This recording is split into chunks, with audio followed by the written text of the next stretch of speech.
لیے کوئی ضرر ہے، یہ مجھے کوئی غضب پہنچا سکتا ہے، یہ مجھے کوئی نقصان پہنچا سکتا ہے، یہ میرا کوئی کام بنا سکتا ہے، یہ میری کوئی ضرورت پوری کر سکتا ہے، اسی کا نام شرک ہے۔ جہاں آپ نے یہ سمجھا کہ غیر اللہ کے اندر کوئی طاقت موجود ہے، وہی شرک ہے۔ بتوں سے تجھ کو امیدیں، خدا سے نو امیدی، مجھے بتا تو صحیح اور کافری کیا ہے؟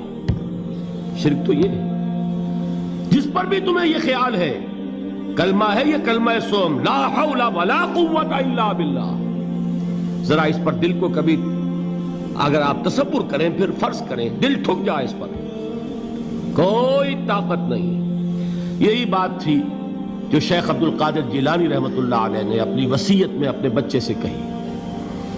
11ویں دینے والے ہیں، لیکن حضرت شیخ عبد القادر جیلانی کی وصیت اور تعلیمات کو کتنے لوگ ہیں تو جانتے ہو؟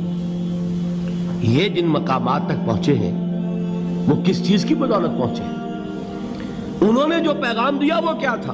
اے میرے بچے، جس طریقے سے قرآن مجید میں حضرت لقمان کی نصیحتیں جو ہے نقل کر دی گئی ہیں، میں یہ عرض کروں گا بالفرض اگر قرآن حضرت عبد القادر جیلانی کے بعد نازل ہوا ہوتا تو شیخ عبد القادر کی یہ نصیحتیں بھی قرآن میں درج ہوتی۔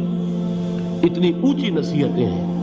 اے میرے بچے، اس حقیقت کو ذہن نشین کر لے، لا فاعل فی الحقیقت ولا مؤثر الا اللہ۔ اس کائنات میں نہ کوئی فاعل حقیقی ہے نہ مؤثر حقیقی ہے سوائے اللہ کے۔ کسی شے میں کوئی تاثیر نہیں اگر اللہ نہ چاہے۔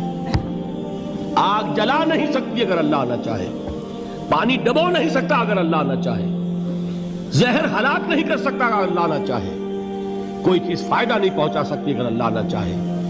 تو در در پہ کیوں سر جھکاتے ہو؟ در در پر کیوں جبیں سائی کرتے ہو؟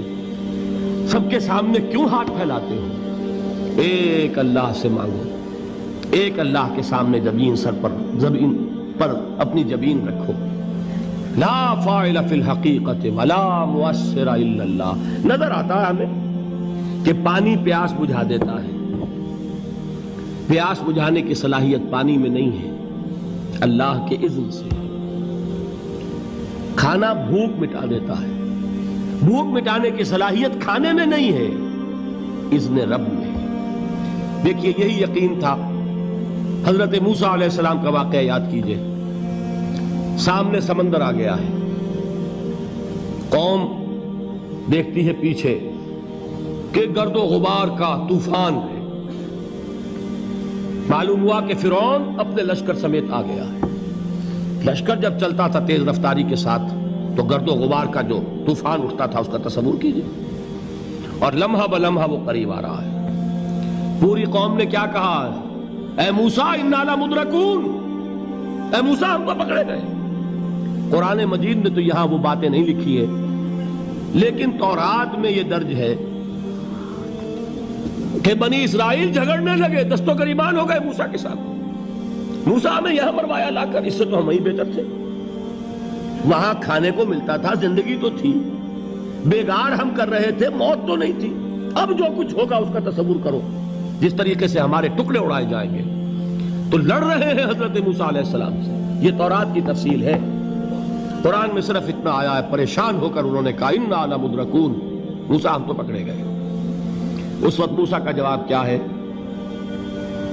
کلا ان معی ربی سیہدین، نہیں، میرے ساتھ میرا رب ہے، وہ راستہ دے گا۔ بتائیے کہاں راستہ نظر آ رہا ہے؟ یہ ہے ایمان بالغیب۔ راستہ نظر نہ آئے تب اللہ پر یقین ایمان ہے۔ جیب میں پیسے ہوں اور تب دل کو اطمینان ہے تو ایمان کس پر ہوا؟ پیسے پر، اللہ پر نہیں۔ جب وسائل و ذرائع نہ ہو اور پھر یقین ہو کہ اللہ مسبب الاسباب ہے، وہ اسباب کا پابند نہیں ہے، وہ اسباب کا محتاج نہیں ہے، اسباب اس کے محتاج ہیں۔ اگر یہ یقین ہے تو اللہ پر ایمان ہے، یہ نہیں ہے تو تمہارا ایمان اسباب پر ہے، وسائل پر ہے، ذرائع پر ہے، مادیات پر ہے، اللہ پر نہیں۔ اس وقت کہاں راستہ تھا؟ کوئی راستہ تھا؟ سمندر ہے اور ادھر سے لشکر آ گیا ہے۔ کلا ان معی ربی سیہدین۔ اب دیکھیے ایمان کہہ دینا آسان ہے، ہوا معکم اینما کنتم، جہاں کہیں بھی تم ہوتے ہو اللہ تمہارے ساتھ ہوتا ہے. لیکن اس کا یقین قائم ہو جائے تو زمین و آسمان کا فرق واقع ہو جائے.